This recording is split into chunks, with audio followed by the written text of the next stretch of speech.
السلام عليكم ورحمة الله وبركاته، والصلاة والسلام على رسول الله، وأهلا بيكم معانا النهاردة في فيديو جديد. النهاردة هنتعلم ازاي نقدر نعمل شير لبوكسات السوفت وير بطريقة سهلة وبطريقة مجانية. يلا بينا على طول نبدأ الشرح. أهلا بيكم معانا النهاردة مرة تانية، والنهاردة هنتعلم مع بعض ازاي نقدر نعمل شير لبوكسات السوفت وير، أي بوكس سوفت وير بنفس الطريقة. طبعا كل اللي هنحتاجه برنامج تيم فيور، والبرنامج ده هنسميه رقم 1، والبرنامج ده هنسميه رقم 2.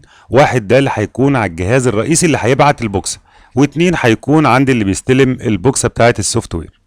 الكلام واضح وسهل جدا جدا. بعد كده كل اللي هنحتاجه ان الراجل طبعا اللي هدخل له اشير له البوكسة يبعت لي تيم فيور، علشان خاطر اقدر ادخل عنده واقدر اعمل له شير عن طريق دونجل اللي هو محتاجه. يعني الدونجل اللي هو محتاجه اقدر اشيره له. هنا بعمل اتصال علشان خاطر اقدر اتحكم واوصل البوكس للشخص التاني بطريقه سهله جدا. كده طلب مني الباسورد، هو طبعا بعت لي الكلام ده كله. هاخده كوبي كده وابدا انزله بسط وادخل علشان خاطر ابدا نعمل تريكايه جميله قوي في ناس كتير جدا ما تعرفهاش. التريكايه دي لان البرنامج ده بيحتاج في بي ان، هنعدي الخطوه دي بتريكايه سهله جدا وتريكايه بسيطه. هنقفل كل الكلام ده كده. انا دخلت على الكمبيوتر التاني زي ما حضراتكم شايفين كده. هنقفل الكلام ده على جنب كده ونصغر الشاشه. دلوقتي انا كل اللي عملته دخلت على الجهاز التاني، بس دي الواجهه اللي هو عايز او محتاجها. فطبعا احنا هنجرب عليها، لكن الكلام بيمشي على جميع البوكسات والدنجولات زي ما حضراتكم شايفين. ده البرنامج رقم 1. هنقفله كده علشان نعمل تركاية الفي بي ان الاول، علشان خاطر نسهل الموضوع علينا. كل اللي هنعمله هروح على الواجهة الرئيسية عندي على التيم فيور، وهنا هبدأ اختار كلمة في بي ان واعمل كونكت او اتصال تاني زي ما حضراتكم شايفين، وابدأ استنى يطلب مني الباسورد التاني مرة واضغط تسجيل الدخول. دلوقتي انا عملت المهم كله بدون اي مشاكل. كل اللي عملته ان انا كده اديت للجهاز ان هو واصل في بي ان.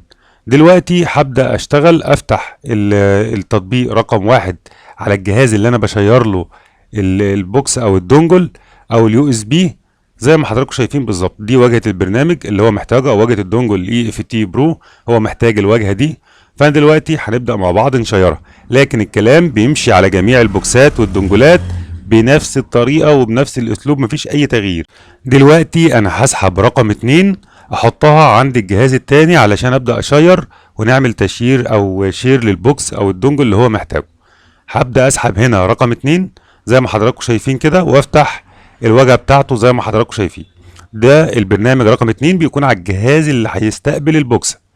وابدأ افتح رقم 1 عندي واديله طبعا الصلاحيات بتاعته.